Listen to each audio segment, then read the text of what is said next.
Let's bring in Colin Ward-Heninger and Ira Winderman, who covers the Heat for the Sun Sentinel. Fellas, Pat Riley still steering the ship, 77 years old.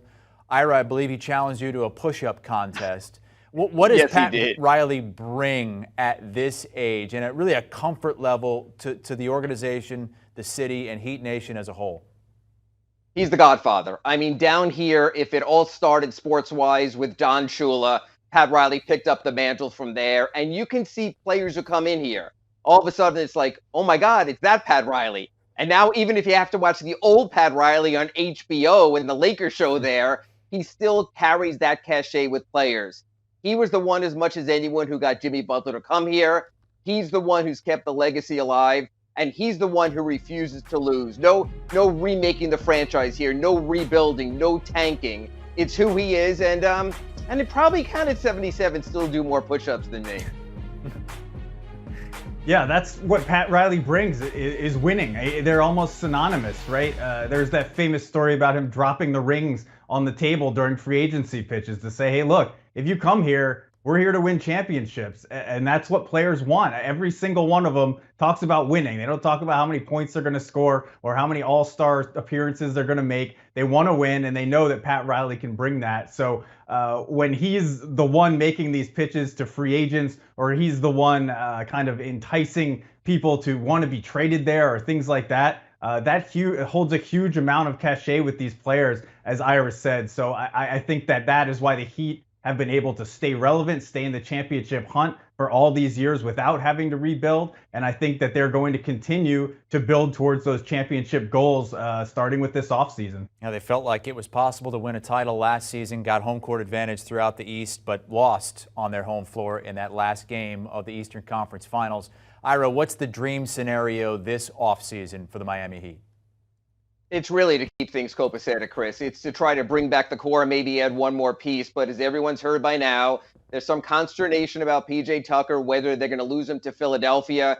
All of a sudden, they would have no power forwards on the roster where they stand, even after the draft, going into free agency. So it's the little things. The Heat, I don't want to say it's a big three. That's overstating Bam Adebayo, Jimmy Butler, and Kyle Lowry.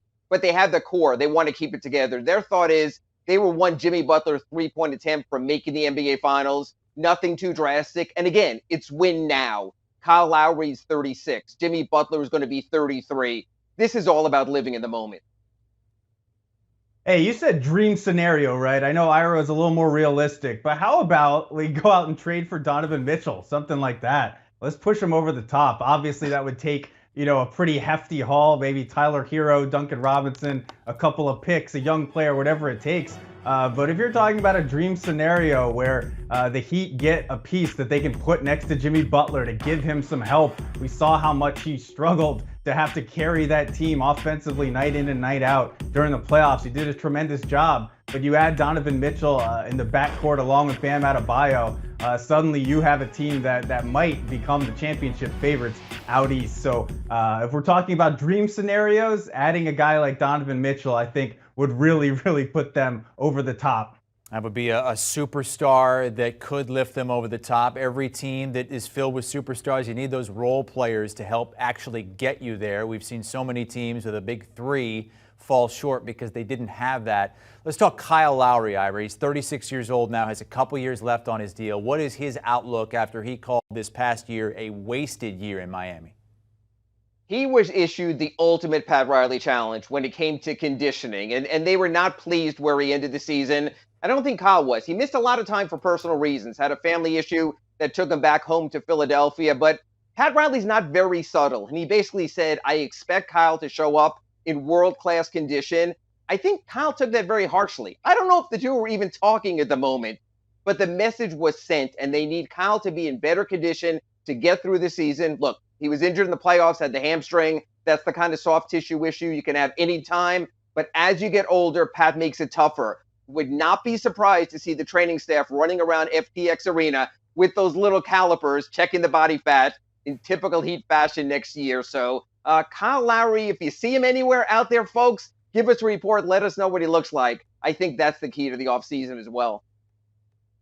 Yeah, I mean, it was clear during the playoffs, this was not the Kyle Lowry that the Heat wanted to bring in. He needs to be better. I think he knows that. the personal issues during the season may have affected him in some way. But, I spoke with a guy who has trained Kyle Lowry for years. And he told me a couple of years ago that, hey, you're never going to see Kyle Lowry go back to that body he used to have. Well, I think we saw it, and I think that Kyle Lowry knows that. So I don't think he appreciates the way that they went out last postseason, and I think that he knows that he is such an important part to this roster that he is going to have to get in the absolute best shape he possibly can and simply just perform better on the court. And I think he's a guy, obviously, with championship pedigree that we always talk about. I think he'll fit in the Heat culture, but he needs to show up in shape and prove to his teammates and to his organization that he's ready to commit and play an entire season, and that includes the postseason, obviously. Lowest points per game in his career in 9 seasons. From an old guy to a young one, Tyler Herro, he would like a max contract after winning the 6th Man of the Year, but are they going to give him one given the fact that he's not a starter? Well, that's the thing. I'm not so sure he's given that he's a starter, because Pat Riley told us in his season ender sort of challenge everyone. Tyler has to come in and earn it. And that's the way they do things here. But yeah, he's getting his extension. You can't afford to lose him. Is he getting a Bam Adebayo max extension? No, he's not at that tier. I look at the Jaylen Brown contract, about 4 years, $106 million. I think he gets in that range. That doesn't mean that he might not be sort of a permanent 6th man, but he's going to still be one of their top 2 or 3 scorers. So I would look at something about the $25 million range, maybe even a little higher per season. They have to get that done before the last day, before the start of the regular season. They will. Miami loves them some boy wonder down here. And remember, he had a great season. He was 6th Man of the Year. But he learned in the playoffs it's another level. That's why when we're talking to Donovan Mitchells and other players coming in, there's a real question. Can Tyler Herro be that player, or do they have to go to the next level? He'll get his money, but he'll still have to prove himself as an NBA-level contender starter.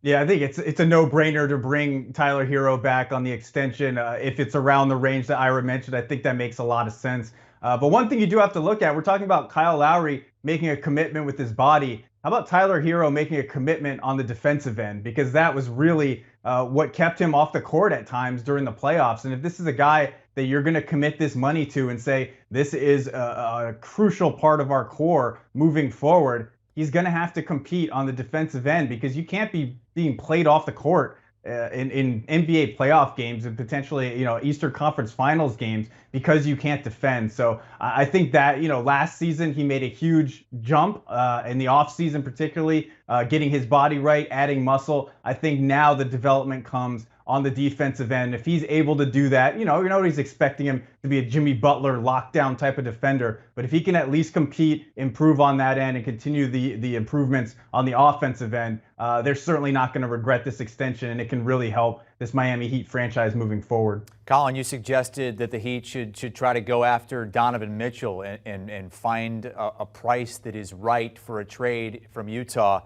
Being a little bit more realistic, Duncan Robinson could be on the trade block. What kind of proposal do you have for the Heat upgrading at that position?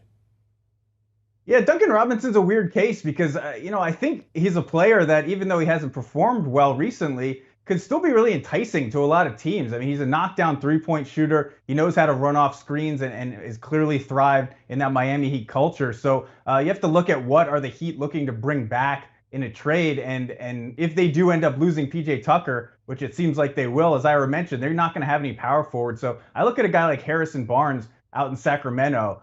They make almost the exact same money, so you wouldn't really have to add. Maybe the Heat have to throw something in to entice the Kings, a future second or something like that. But Harrison Barnes is on an expiring contract. I think the Kings would be happy to bring in a guy like Duncan Robinson because they need three-point shooting, and he's under contract for a couple more years after this one. And what the Heat get is a proven veteran, a guy who has won a championship, who has improved as a three-point shooter consistently over the last few seasons. And he's actually younger than a lot of people think. I think he's like 30 or something like that.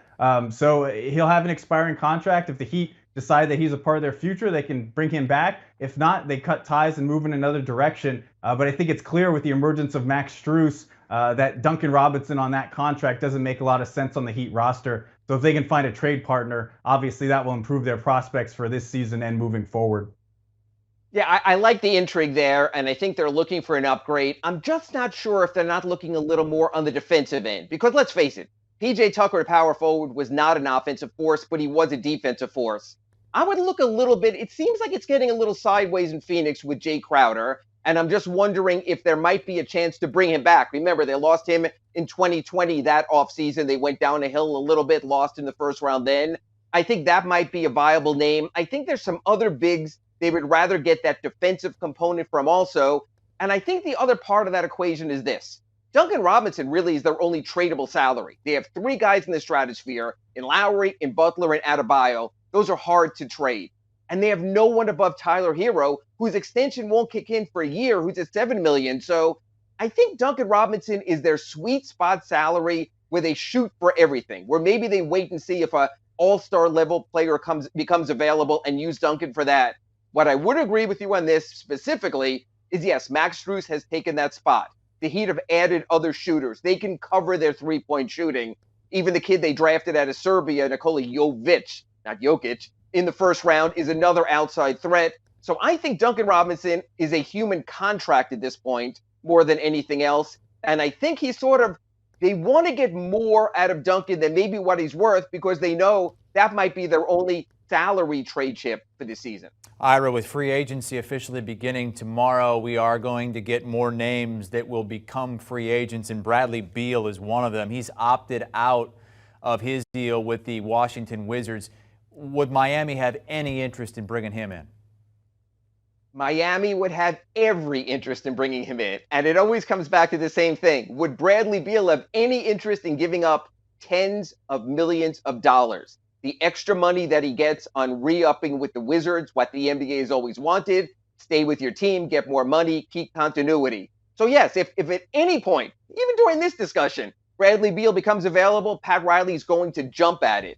But I think they also realize they have to move on. Look, like we mentioned earlier, they've entertained Donovan Mitchell, but they just got a new coach yesterday. They've entertained Damian Lillard, but they're surrounding him with talent. They've entertained Bradley Beal, but it seems more and more likely, even with the moves that Washington made just today, to surround Bradley Beal. So you have to also be realistic, which is why I think, even though we mentioned Donovan Mitchell earlier, I think the Heat trade, as much as we love the start of free agency, might be later this summer, might be during the season. I know people don't like to wait, might be the February NBA trading deadline. Yes, if Bradley Beal in any way becomes available to the Heat will have Pat Riley up there on the next plane, and he'll dump more rings on the table.